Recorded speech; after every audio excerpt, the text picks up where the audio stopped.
Well, hello there. Okay, so this is the November 2018 horoscope. A little early. A little early. I am apparently taking this Pluto transit much more intimately than I expected it to. So, due to some physical issues, namely my being in pain a lot these days, I'm going to do this now while I've got some time and I'm able to focus. All right, so November, dun, dun, dun, dun, we've got a heck of a month coming up. So for those of you who, and we're at the time of this recording, it's only October 20th. So for those of you who are going through it, you're going through it. It's kind of like a long, slow grind this month, right? And it will not feel any better as we march on through the end of the month. For those of you who are getting hit, particularly hit with this Pluto transit in anywhere near the 18 degrees of cardinal signs, this full moon is going to be a little tricky to navigate. So, as always, my constant, consistent, and regular advice is to give people a lot of room and try to avoid any unnecessary conflict. Sometimes it's impossible, even as an astrologer. Literally, I find myself walking in this stuff when I should have known better. But, the thing to remember is you can know all these things in advance, but it doesn't stop you from having to play out your own karma in these situations. So sometimes you can't help but go through the experience. It only helps when you know what the experience is intended to draw out in terms of your end results. Okay, so let's get back to the horoscopes. All right, so November is a particularly fantastic month and an impressive month for a couple of reasons. The first is that here in the United States, we have midterm elections coming up on November 6th. And this is very, very important for a lot of reasons. And the chart for that particular day is also very interesting and also a little suspect. We're going to cover that at the end of the video. So for those of you who are not interested in politics, it's okay. We're not going to go there. That'll be at the end of the video for the folks who want to stay after class and have that discussion. Separate from that, the other thing that makes this particular month so impressive, it's a heck of a month, right around like the end of the first week going into the second week, we've got a lot of planetary changes that are important. Hugely important. So the first thing, because remember, outer planets take longer to do their thing when they're changing direction, and so we feel them well ahead of time. Now, one of the things that we know is that Uranus has been retrograde for a while, right? And it's not been the most comforting experience. So the thing about it is Uranus in Taurus by itself is going to create some challenges with feeling secure as far as our resources and our finances and our stability and security is concerned, because Taurus is all about the things that make us feel safe and secure. And it is very much about resources, the things that we build futures with, build the present so that we have a future, right? And Uranus is all about instability and turning the apple cart over, and chaos and anarchy and let's blow it up and see what happens. Oh my gosh. So Uranus is good for a lot of things, but holding or maintain the status quo and giving you that peace and quiet and consistency so that you can build foundations, that is not a Uranian thing. So with Uranus in Taurus, we've had two very, very different things trying to drive the same vehicle, right? Two completely different driving styles trying to take control of the steering wheel.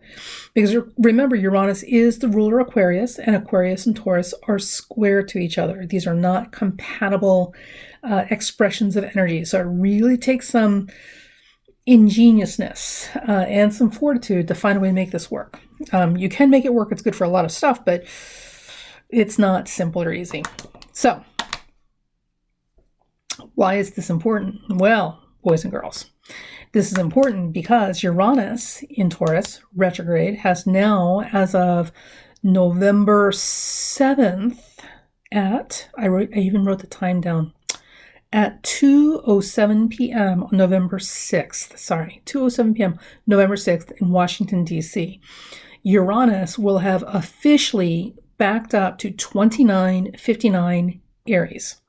So remember, we're already feeling it. So all month long and part of October, like right about now, the 20th moving in October, moving forward into the second week of November, we're feeling this Uranus retrograde. We've been feeling it prior to that, but we had other stuff going on that overshadowed it. But now this is all pure Uranus backing up into a previous sign. So Uranus moving back into the sign of Aries does a couple of things. One, anytime a major planet like this goes backwards into the previous sign, remember, it's like a recon mission. It's a search and destroy mission. So we're going back through the town that we just decimated and we're looking for survivors, or anything of value we might have left behind, or turning over every stone, make sure we're not leaving anything as far as business, unattended business that could come back to bite us on the butt later. So that is what Uranus is doing. Now, the thing about it is Uranus likes being in Aries. It loves being in Aries because Uranus is a very galvanizing planet. Like, it really puts the lead in your pencil? Like, oh, let's go do this thing. It's all about the principle, right? And Aries is also very mission driven. Aries has to have a mission. It has to know where it's going, a purpose, a parade, something to champion. So with Uranus and Aries that we've had for a number of years now, you've had a lot of people getting very galvanized, being very galvanized in their philosophies, and ideas, because Aries rules the head, right? And their personal causes, okay? So, so much so that it's been almost a militant environment. It's literally been almost impossible to have a reasonable discussion with people because some people, not everybody, but a lot of people have gotten so like Uranus and Aries, like, no, you're wrong, bah! Right? Like, and refuse to give an inch or back off or anything like that, that it's almost like you're going into battle, right, or combat with people. And these are people who would normally be very quiet and, sweet and, moderate and reasonable. And now all of a sudden they're like freaking Attila the Hun on the warpath because you disagreed with them. That's Uranus and Aries.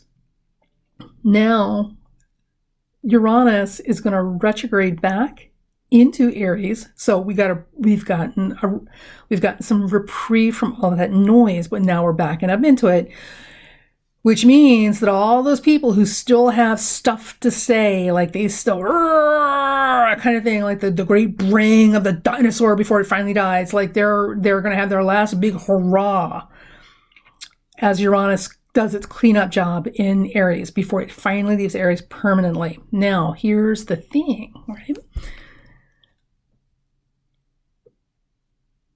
This is important. Remember I told you that Uranus stations retrograde. It officially hits 2959 Aries as it's moving backwards. So it's officially entered Aries on November 6th, 2018 in Washington, D.C. at 2:07 p.m. Yeah. That's the day we have midterms here in the United States.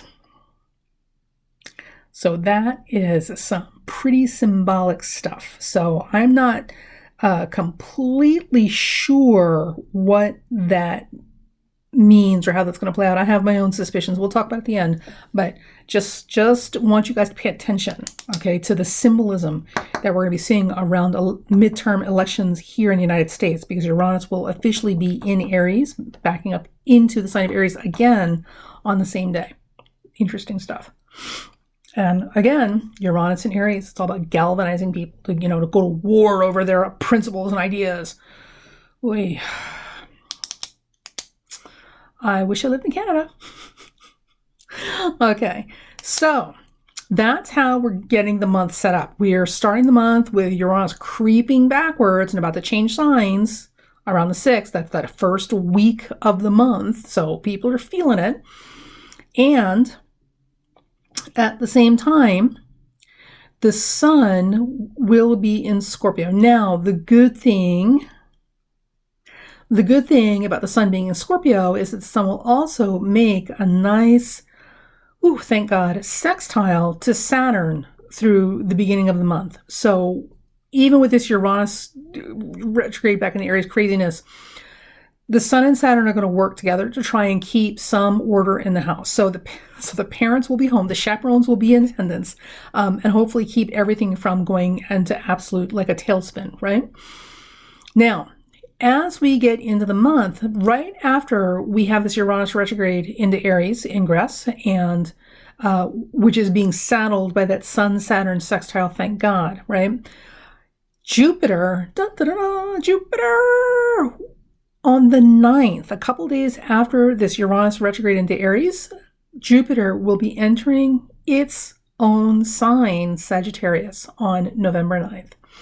So, Jupiter in Sagittarius, any time a planet is in its own sign, it's that much stronger, right? So now we're all thinking, oh, Jupiter in Sagittarius, that's great, right? Because Jupiter's all about luck and good times and drinking and debauchery and let's go party, party, party.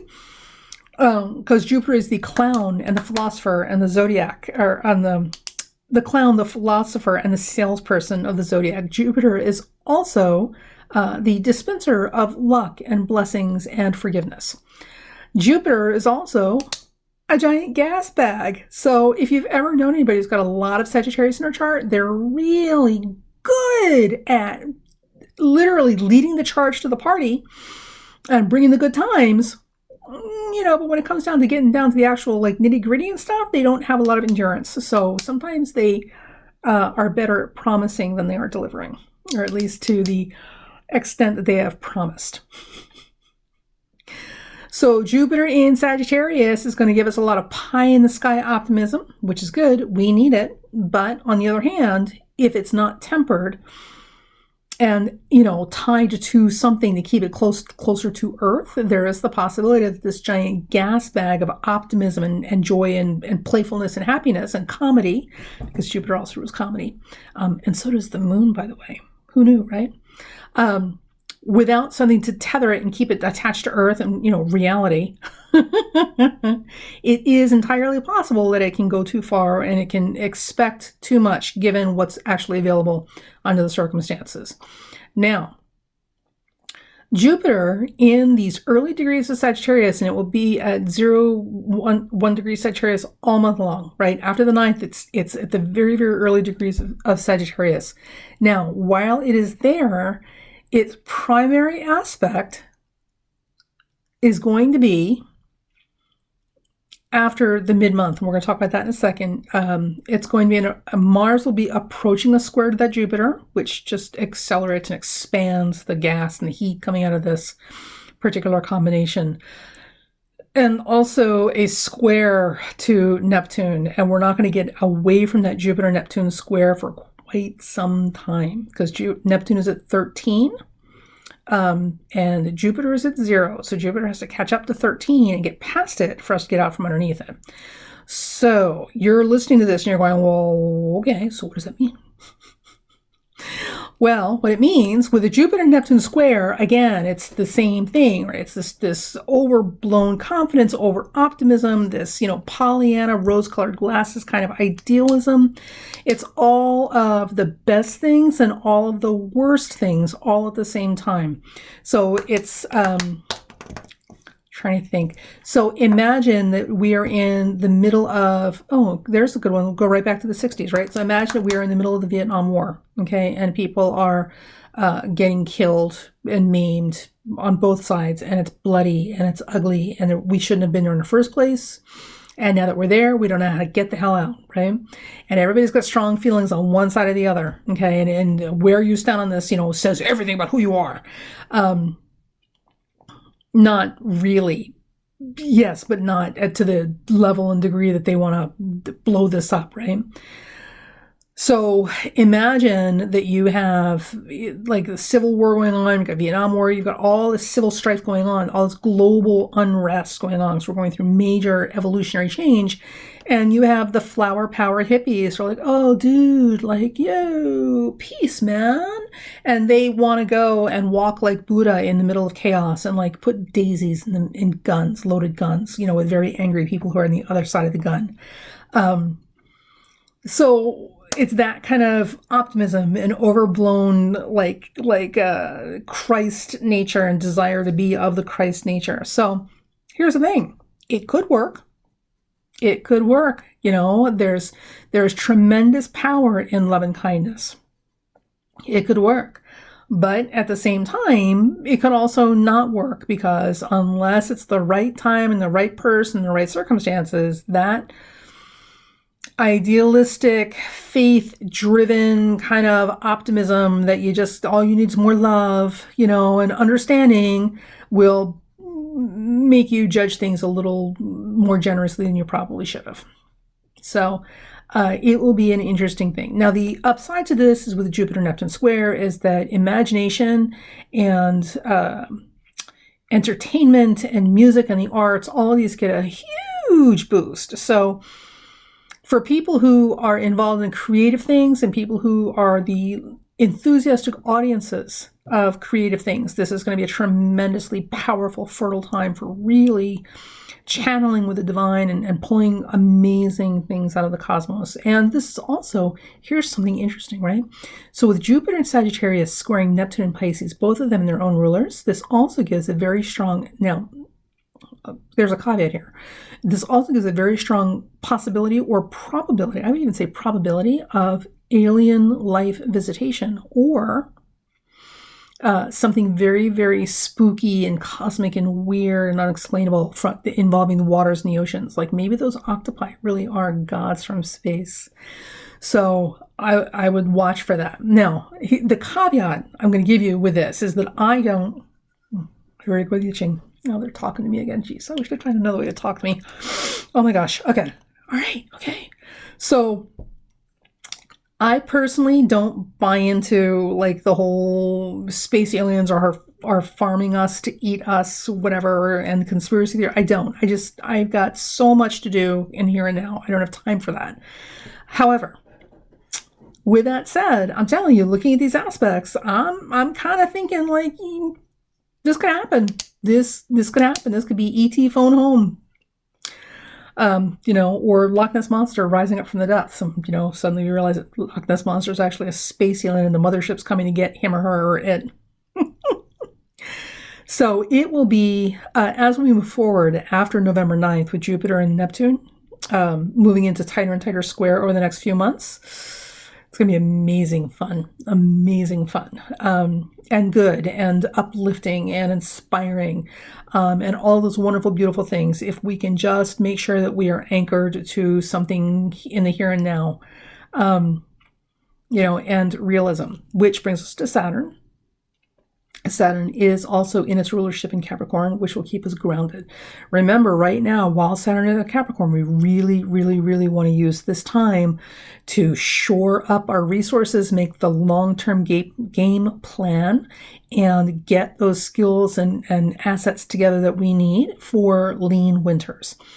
This is not to say that we're going to end up with another Great Depression, but this is to say that Saturn in Capricorn right now is giving us an unbelievable chance to really put some, to really put some important structures in our life that will protect us and safeguard us as we move forward through some troubled waters ahead. So don't waste a minute of this time. I mean, clearly take care of yourself. And if you're going through stuff, go through your stuff, but always keep your eye on the long-term prize. Keep your eye on the ball. Okay. Now, this now brings us to the middle of the month. So the week of the 16th, specifically November 16th and 17th, and the 18th. Sorry, 16th and 17th. Wow, what a week. What a week we have got in store for you. So on the 16th, we have Mars entering Pisces. We have Venus making a direct station in its own sign of Libra and conjunct the fixed star Arcturus. I like it. And the 17th, the very next day, Mercury stations retrograde. So we've got a 3-planet pileup right here inside of 2 days. Big, big stuff. And this is on the heels so that Uranus going backward into Aries and Jupiter changing sign. So this whole 2 or 3 weeks in the very beginning of November, busy, lots of stuff. So let's start with Mercury, and we're going to work our way down. So Mercury will station retrograde on the heels of these two planets doing their cha-cha, their cosmic cha-cha.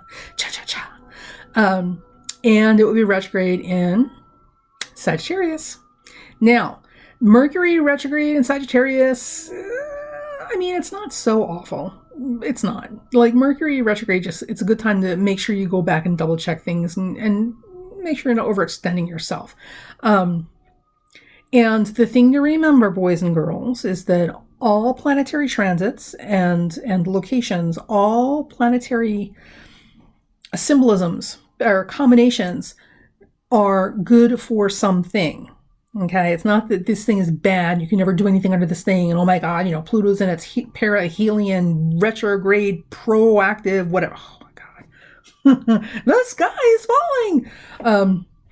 What it does mean is that normal everyday stuff that we're accustomed to being able to do without a hitch is not as favored, and other things are. So it's just a matter of understanding what the timing is good for. It's just like farming. You can't keep planting the same thing over and over and over again and getting a harvest and expecting it to grow all year round. The soil needs time to rest, and while it's resting, it's doing other things. So it's a cycle, right? It's a cycle.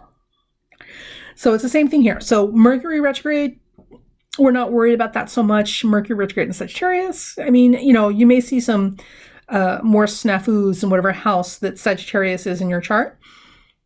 Here's the thing, though. Mercury, when this is the fly in the soup, right? Mercury, when it stations retrograde on the 17th, it will be squaring Neptune in Pisces. Exact. Yikes. So with Mercury square Neptune, which is never fun, Mercury makes its station squaring Neptune. So there are a couple of different ways this can go. And on the one hand, this could be deceptive information. And here in the United States, this is not new. It's so hard to find the truth right now. You'd have an easier time finding, oh my God, you'd have an easier time. Oh, anyway, I'm about to make a vulgar comparison, and we don't need to do that. Anyway, so Mercury square Neptune can be, on the one hand, deception, like deliberately misleading, deceptive information and propaganda and con artistry and literally the big hustle, not the little hustle, the big hustle. And here in the United States, we're seeing plenty of it. Lots of ridiculous, obvious, overt manipulation of the media and literally trying to create propaganda wars. Because apparently some people really do believe we're that stupid. Anyway, I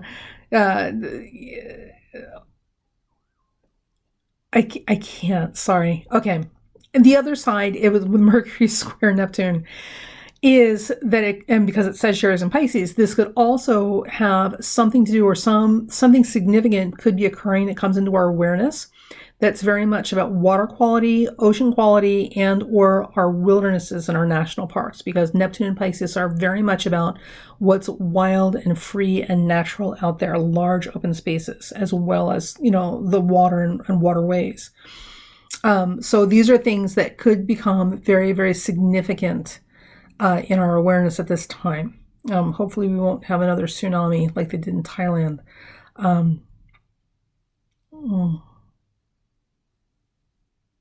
But whatever it is, it will be a little difficult to process, and it will be a lot. It will be very overwhelming.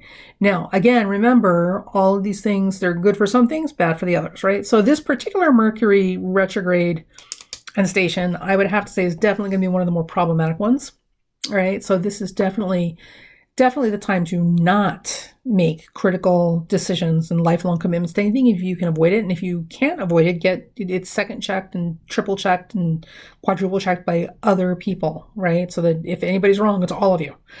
Because there will be a lot that we're just gonna miss because we're so overwhelmed and distracted by other stuff.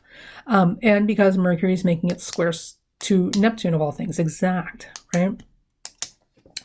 Now, The next, as we move down, now Venus, while this is happening, Venus has just stationed direct. Venus has finally gone direct in the sign of Libra, conjunct the fixed star Arcturus. Now, Venus stationing direct, along with the Jupiter ingress that just happened the week before, and all of this Mercury-Neptune square, could be what contributes to this feeling of overwhelming optimism against our better judgment. Okay, maybe just literally a little bit of too much of a good thing. So we may be also thrilled that in our celebration, we're not paying attention to where we're dancing and we're literally getting ready to dance ourselves right off a cliff.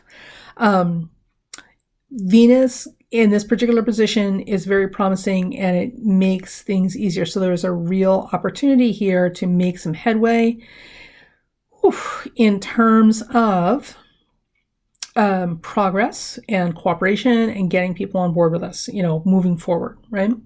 Now, at the same time that this is all happening, Venus stationing direct, Mercury stationing retrograde, squaring Neptune, and Mars changing signs into Pisces, we also, on the 15th, have a quarter moon at 23 Aquarius. I'm telling you, it's a busy week, busy week. Now, this quarter moon in Aquarius will set up nice aspects to that Venus station, which is promising and optimistic and good. So we should be able to get some incredibly productive stuff done when it comes to networking and getting other people on board with our mission. Again, optimism and over-optimism and maybe a little too much confidence is definitely going to be an issue. So try not to make anything binding and permanent until we get out of this Mercury station or Mercury retrograde and get away from that Neptune. And certainly try to avoid anything that requires, very, very precision, fine-tuned stuff, because something stupid, it's always something stupid we're going to miss, and then the whole thing falls apart. All right, now, as that's happening, Mars, again, is going into Pisces. Mars will hit 0 Pisces on the 16th. Mars entering Pisces is a weak position. Mars does not like being in Pisces. Mars in Pisces will be squaring Jupiter. And this, so Mars is rocket fuel, and it fuels and energizes whatever it's coming in contact with or having a relationship with. Mars squaring Jupiter just heats up and expands the gas in the gas bag of Jupiter. So if you can imagine one of those big balloons that people ride in, you know what I mean? The big balloons, the basket hanging off it, and people get inside the little thing and they float around the, I can't remember what it's called. But that, what happens is the little flame underneath, it's heating gas. And that gas, as it's heated, it's expanding inside the balloon. And that's what keeps the balloon afloat. And this is a Mars-Jupiter thing. So Mars is the heat, right? That's rising, expanding, and making the gas expand. Jupiter is the gas, and this elevation. This elevation, but only as long as you keep expanding the gas. And there's also the possibility that it could float away if it's not anchored or tethered to something. So Mars squaring Jupiter around as it enters Pisces on the 16th and then begins its square to Jupiter.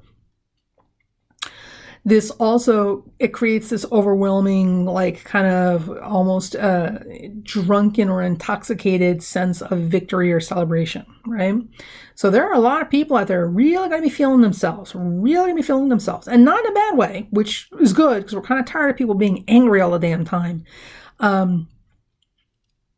maybe a little too much, So we may want to keep an eye on our loved ones. Certainly ourselves, but also, our loved ones, and make sure they're not going too far out on a limb with their grandiose plans or chances or risks that they're going to really feel like they should be taking right now, right? Okay. So try not to take out any huge mortgages on big fancy houses right now, kids. Now, the thing that's fascinating about this month is that we have not one, not two, not three, you ready? 4 planets in rulership. Venus is in its own sign in Libra. Jupiter is in its own sign in Sagittarius. Saturn is in its own sign of Capricorn, and Neptune is back home in its sign of Pisces. Holy crap, that's like half the solar system. The only planets that are not in rulership through the month are Mars, Uranus, and Pluto. Okay, so we're not using the sun and we're not using the moon because they move too fast, and we're not using Mercury because Mercury is basically a neutral planet. Okay, so I mean, I suppose we could, but for our purposes here, we're not. And even if we did, it would still be 4 to 4. So when planets are in rulership, they are at their most strong. They're literally at the peak of their power because they are in their own kingdoms. They are a god, ruler, king at home.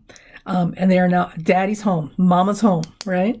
So we have the planet and sign that rules relationships and justice, higher learning, higher principles, foreigners, wisdom, legacy, rules, and courts, and compassion, kindness, the throwaway people, right?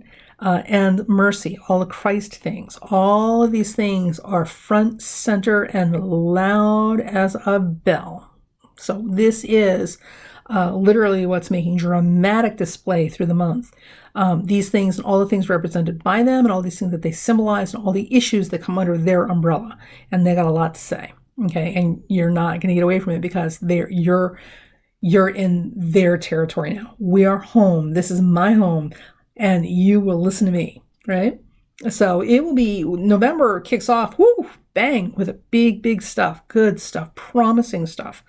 I'm very excited about this and I'm very looking forward to this. So I can kind of see where people might be a little intoxicated, with optimism and promise and enthusiasm. But again, we want to make sure that we've got this, tethered to something in reality. Now, the planets that are not in their signs of rulership are Mars. And Mars is not only not in its sign of rulership, it is in the weakest position it can possibly be. Because I believe it's in its fall. I have to double check. I'm not sure. I'm sorry, I'm tired. So Mars doesn't like being in Pisces because Mars is an aggressive planet. It's the planet of the warrior and the foot soldier. Pisces is the planet of the saint and the holy man, right? Pisces is the planet of surrender and transcendence. Pisces doesn't even want to be in its body, much less fighting with it. So we have Mars in conflict avoidant Pisces, and when it is not used correctly, this energy, it also is the position or the symbolic description of the professional victim or an actual scapegoat. So, although scapegoat is more like Pluto, but for our purposes, same thing, right? So Mars in Pisces is weakness and it's being victimized, whether we use this as our shield to get other people to back off, I'm a victim, leave me alone, man. Or it's like we're being victimized and this is not something we signed up for, or we want to, shout off from the rooftops about. Mars also rules young men, so we may see a resurgence and a lot of noise coming from the whiny boy club, right? And listen, not all men are created equal, and not all guys fall into this category, but the ones who are most likely to really embrace their self-perception as victims, like they're really going to be feeling it. And also, there is the possibility on the other side of this that we could be actually having very real discussions about men who are victims, that often are overlooked because they're men, and everybody just assumes that if you're a man, you can't be victimized, right? Male sexual assault is probably the top of the list in terms of that particular Mars and Pisces conversation. So it will be interesting to see how that plays out. Now, the other planet that is not in its rulership is Uranus, which we've been talking about a lot in the beginning of this video, with Uranus backing up in Aries. And Uranus loves being in Aries because it galvanizes people and makes them really obnoxious and combative about what they think is important, right? So are you hearing what we're saying here? Are you picking up what I'm laying down? I don't like the way this sounds. Especially given everything that's been going on around here. Anyway, And then, of course, they have Pluto in Capricorn, and Pluto in Capricorn is the uber control position, right? So Pluto, as a rule, is always about power and the misuse, or abuse of power.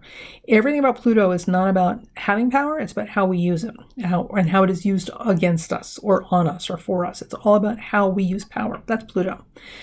Capricorn, crusty old, stick in the mud, rigid, rule-making Capricorn.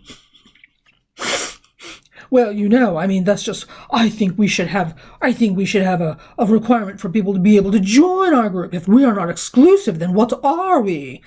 Capricorn. Sorry. Just had this conversation about some Capricorns. So Pluto in Capricorn is very much about the elite clubs, right? So Capricorn is about status, Pluto is about power. Pluto in Capricorn is about power through elite status, and the haves and have-nots, specifically the handful of haves and the everybody else who is the have-not, because you aren't worthy. So Pluto in Capricorn has been difficult. I mean, and we've seen this, and unless you've been living on a rock or deliberately not paying attention to what's going on in the world around you, which is kind of stupid because you don't get a free pass to cry the blues when stuff comes back to bite you on the butt and people are going, well, I told you so. Where were you when the news was on, right? So Pluto in Capricorn has been very much about power and status, and the haves versus the have-nots, and specifically how to circle the wagons around the few that have at the expense of the have-nots. That's the ugly side of Pluto in Capricorn.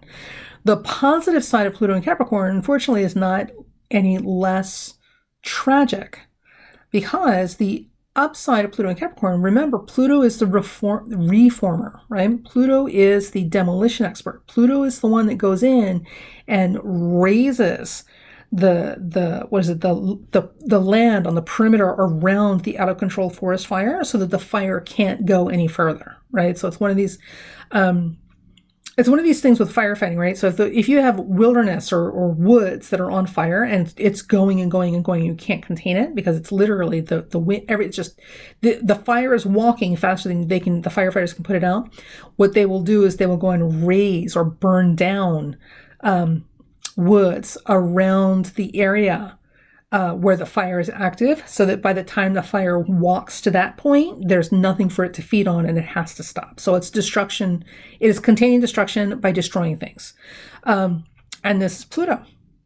And Pluto in Capricorn. Capricorn rules old structures. It rules old structures. It rules traditions. It rules the things that are put in place that people just don't challenge or question because that's what we're supposed to do and that's what they told us to do. It's all about authority figures, right? So Pluto in Capricorn is also about decimating or really tearing apart, breaking down the rigid and unworkable structures that are there with the powers that be and the authority figures in our lives that don't actually serve any evolutionary purpose. So remember, everything in life is not about our personal comfort.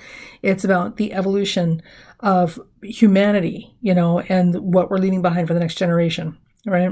So these are the three planets that are not in rulership, and we're looking at this through the month of November. So it could be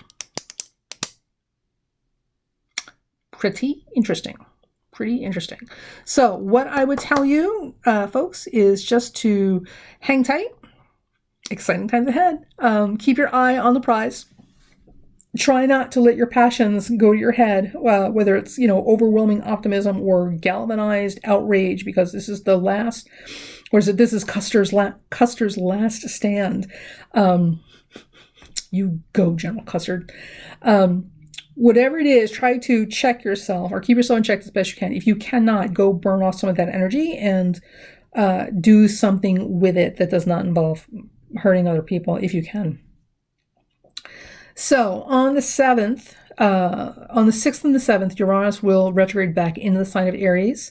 At the same time, we will also have a new moon at 15 Scorpio.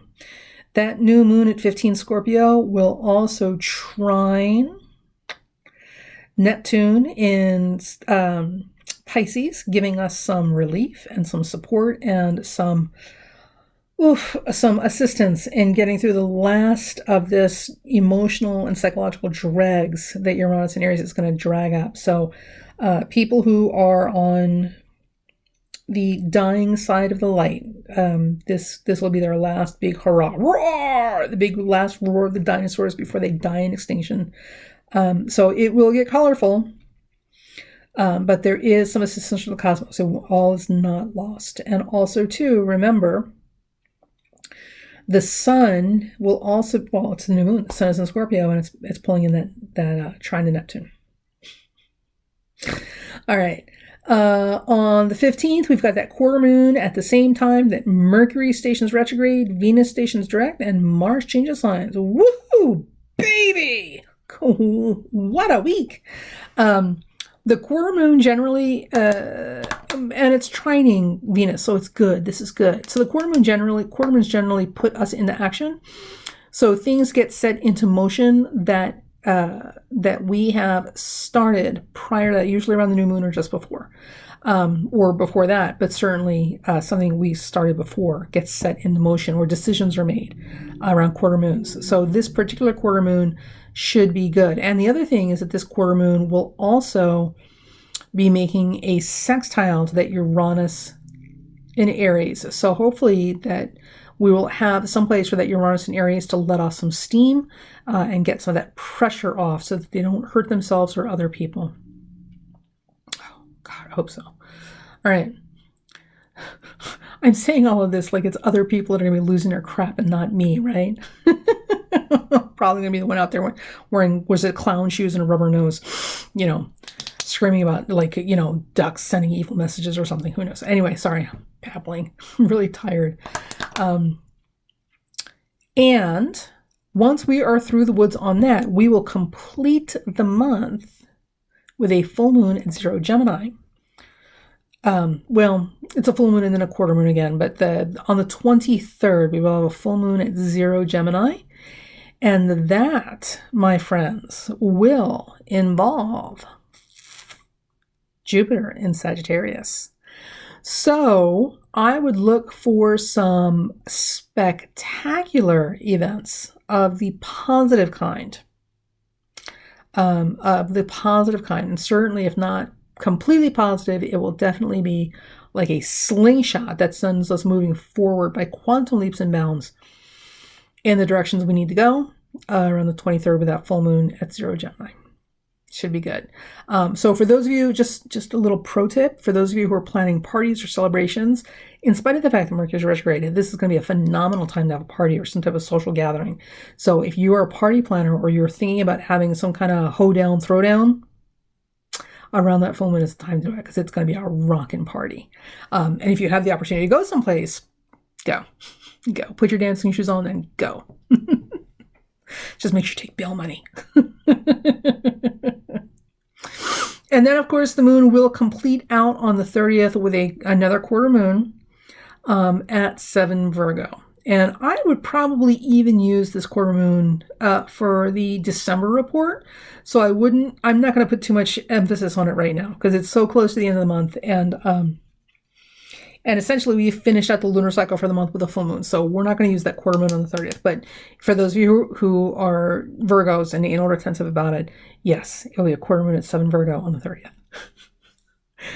And for more information, you can either look it up or you can wait till December. Okay, and that completes our November horoscope. Now, I'm going to finish up here with some stuff about the midterms and the aspects on that particular day that the midterm votes are occurring. For those of you who are interested in readings, I can now be reached by phone. And the cost of readings are very reasonable. You just want to schedule them ahead of time and make sure that you have your questions and stuff prepared in advance so that you can get the most out of your time on the phone with me. I will have the link so you can call and set up the thing in the thing below. But definitely email me first so that we can schedule a convenient time to get set up, and I can give you all the other information you need as far as preparing for your reading so that you can actually get the entire reading during your reading. Okay? So it'll be good. All right. So now for those of you who are interested in the midterms, Well, Chuchi Pie, holy crap, this is going to get interesting. I'm filled with trepidation and hope for this midterm. So I'm going to warn you now, I'm not making any predictions because, like the original election where Trump got elected, I was so adamant about what I wanted for an outcome. There was no way I would accept any other answer. I did not get my answer. But what are you going to do, right? So, and this is kind of the same thing. Like, I have my own ideas about what I want to see come out of this midterm. So anything that's not supporting what I need to see happen, I don't want to see it. So we're just going to go with the aspects, and I'll let you draw your own conclusions. This is your astrological pop quiz. All right. So on the day of the election, right? And I've set this up for when Uranus hits that 29 degrees, 59 minutes of Aries, when it literally just like pops right into Aries as it's moving backwards. So at 2:07 p.m., when Uranus officially enters Aries here in Washington, D.C., we will have Pisces rising on the chart.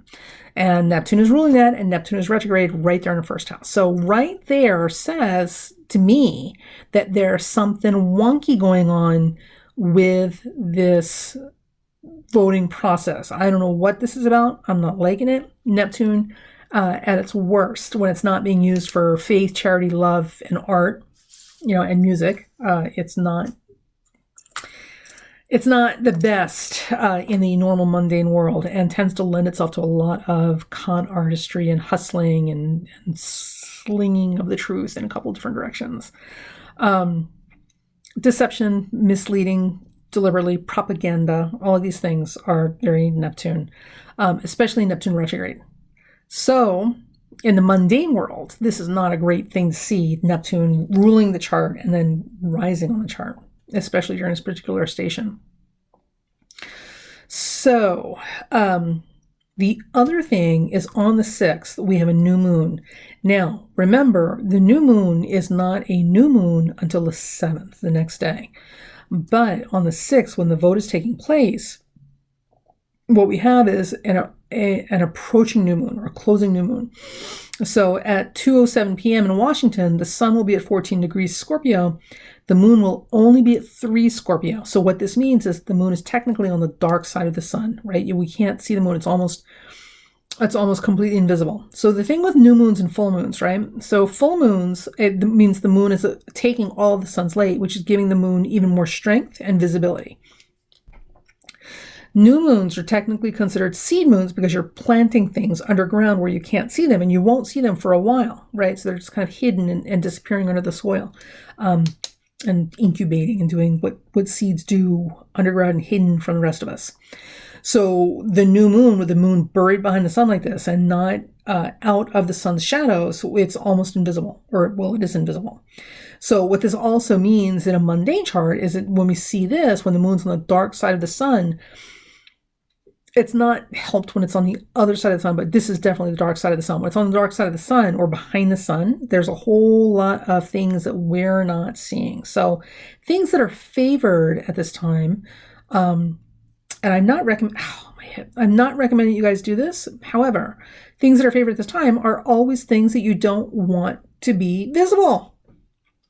So here we have the planet that rules, among other things, in a mundane chart, deception and propaganda and manipulation and, distorting facts and truth and con artists and hustlers.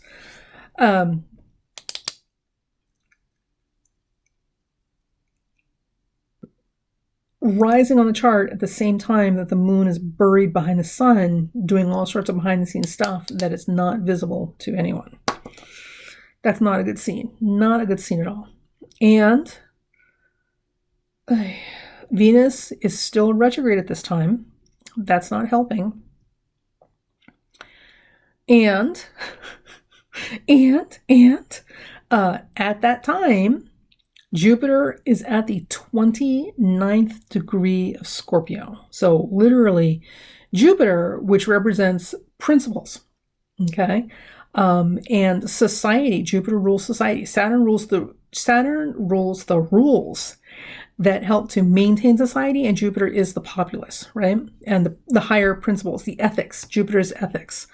So Jupiter at the 29th degree of something, anything at the 29th degree is typically descriptive or symbolic of something that has reached the end of its course, or the end, the end of its rope. Like, it's literal, there's nowhere else for it to go, because very immediately everything's about to change.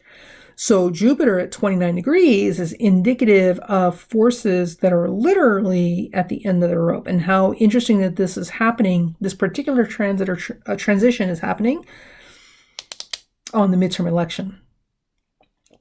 Now, because this is the 6th, and remember, Jupiter officially goes into Sagittarius on the 9th, right? So just a couple days later, Jupiter changes signs completely. So that whole, like, hanging on by your fingernails, on last legs, like, that's that from the midterms to the 9th, like only a couple days later, that's what we're under. Now, Jupiter at 29 degrees in Scorpio. Remember, Scorpio and Pluto is all about power, the use of it, the abuse of it, the misuse of it, who has it, who doesn't have it, right? So Jupiter in Scorpio, while Jupiter's been in Scorpio, and the last time Jupiter was in Scorpio was back in the 80s, I believe, right? So whenever Jupiter's in Scorpio, big money is always a big deal. Big money, big corporations, power players, because it's all about politics and power. And politics is always about power. Who has it, who doesn't, and how to get more of it. So Jupiter in Scorpio is about power players and big corporations and big money. The other thing that Jupiter in Scorpio is also about is big debt. Big debt. So one of the things that we should be looking for, not just in the midterms, but maybe also in our private lives with the people around us, is with Jupiter at those 29th degree of Scorpio, people who are in debt to anyone or someone, especially big debt, or anybody with any underworld involvement.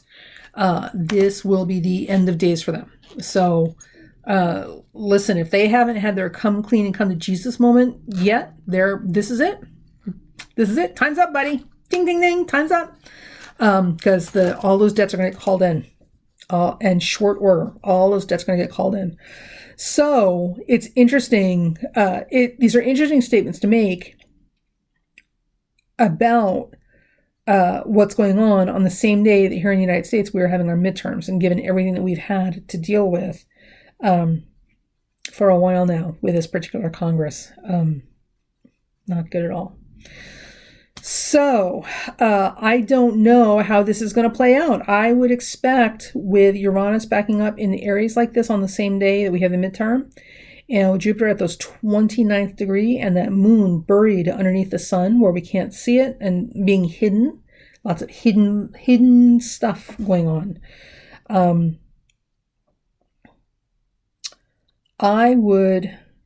And Venus retrograde, I would expect some complications or some questionable, dubious maneuvers where this election is concerned. Literally as far as equipment malfunctions or questionable counts, right? Remember, for those of you in the U.S., if you remember one of the Bush elections and the hanging chads, right? Oh my God. Yeah, so more of that, where there's some kind of weird machine malfunction or something or other that's like, we need to recount, something's not right, whatever, which could take a couple days, which would also explain that 2 or 3 day lag when Jupiter, right behind this, when Jupiter changes signs in Sagittarius, and then all the elation, the kind of overconfident elation that goes with it. So I'm wholly prepared and expecting some shady nonsense with this particular midterm election, but it will not stand and it will not last. So I don't know who's going to win initially and how this is going to play out. I'm literally on tenterhooks right now. So with that said, here's the important thing. Moving forward, again, with all the things going on outside of us, at the end of the day, we still have to live our lives and get through every day, right? We have to be able to get through every day. And one of the things that I know, looking at the chart for us here in the U.S., looking at the chart of the midterm and also looking at the events for the month, the most important thing right now is that we have to remember that the call to action for all of us is for a higher good. So literally, remember, we've got 4 planets in their own signs, literally back home in their own kingdoms. We've got Venus in its kingdom of Libra, Jupiter in its own kingdom of Sagittarius, Saturn is in its ivory tower, Capricorn, and Neptune is in its watery kingdom, Pisces. We've got 4 out of 10 planets back home where they belong, right? In their signs of natural rulership, where they have absolute authority and say. This means that for us, all of us globally, right, the drive and the demand is for us to reach for higher principles and higher behaviors and higher guidance as far as who we should be as people. Okay, so it's not about, oh, you're wrong. This is very much about how can I be the best possible version of myself that I can be, and what is the best way to operate with this, right? Easier said than done, I know. So no yelling at customer service people.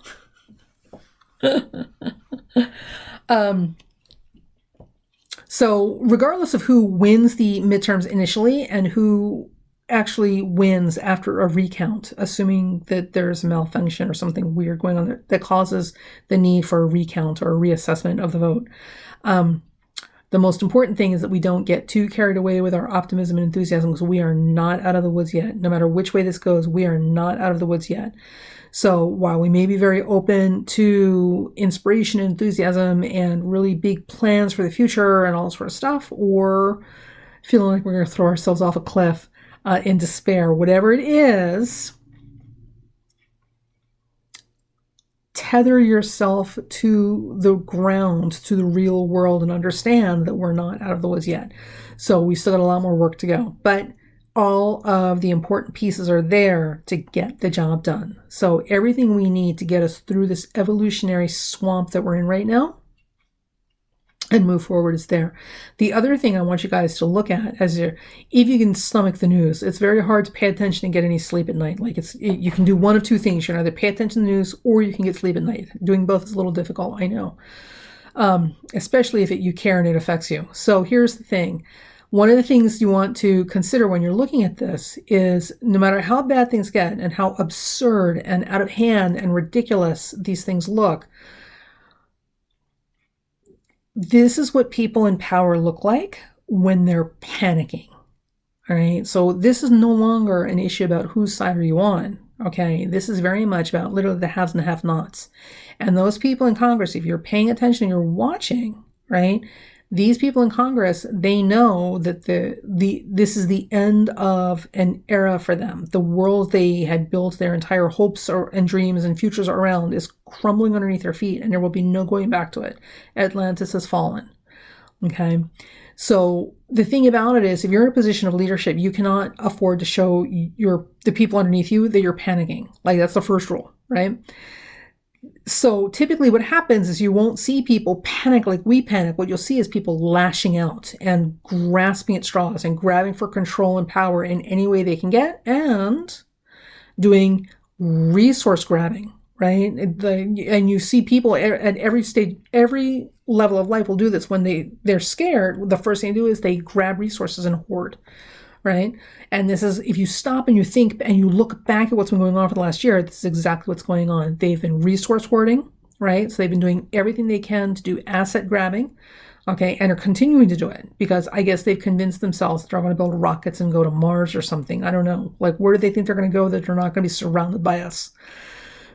So there's that. And there's a lot of irrational, childish lashing out. This is not what polished, professional politicians who are groomed to be in the public eye and maintain their composure at all times, this is not what they do. There's nothing in their nature, after this much time being this successful in their careers as politicians or being public figures, that would allow them to lose their crap and act out like this in public, like a child having a tantrum, unless you are panicking. And they're panicking. Okay. The other thing, consider how many people we've lost through the cabinet. How many people have quit, just up and quit. That's a big deal. So the thing about it is, listen, think about this for a second. You don't have time in with a federal job, right? So you're not losing as much as somebody in a federal position, right? And certainly not somebody at that level. I mean, where are these guys going to go after this? Like, what kind of job do you get after, like, being the security council advisor or whatever, right? Like, where do you go from this, right? So for them to leave their job voluntarily or otherwise is huge. It's literally like their life coming to an end because there's nowhere to go after this. And you lose all those federal benefits that come with having a federal job, right? This is huge stuff. I know people who have literally worked themselves into being cripples for the post office because the post office is a federal job and all the benefits that come with working for a federal agency are so enormous compared to any other job that for them it was worth it working themselves into a crippled state rather than starting over at some private company where it's nothing by comparison. And that's the post office. So think about what these people are giving up at the level of government that they're working at in the federal agencies. And they're leaving. And they're leaving. That's huge, huge. And not just one of them, whole bunches of them. Right? They've been watershedding employees for a while now. Right? That's a very big deal. There's a lot more going on than we're seeing, which is probably good because, Jesus, if we actually knew everything that was going on, we'd all be in a panic.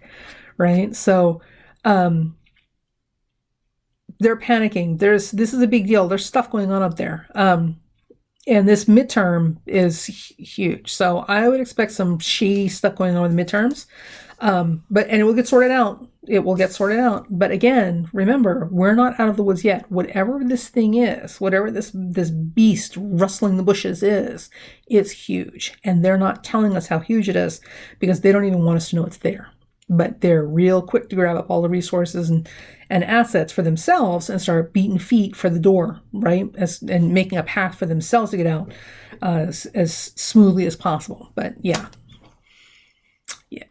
When people whose job is to maintain composure in public settings and to be smooth like ice, no matter what's going on, are losing their crap in public and acting like irrational children having tantrums, that's what panic looks like for them.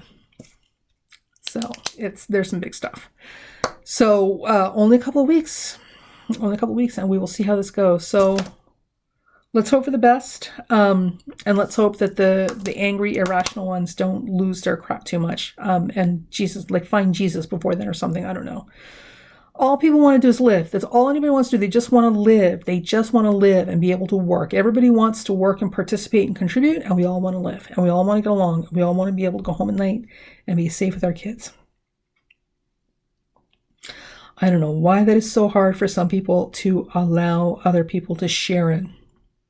I don't know, but it is what it is. So there you go, folks. That is the November horoscope. There will be a link down below where you can go to if you want to get readings on the phone. And again, send me an email first so I can give instruction on how to best prepare for your readings to get the most out of it when you are on the phone with me.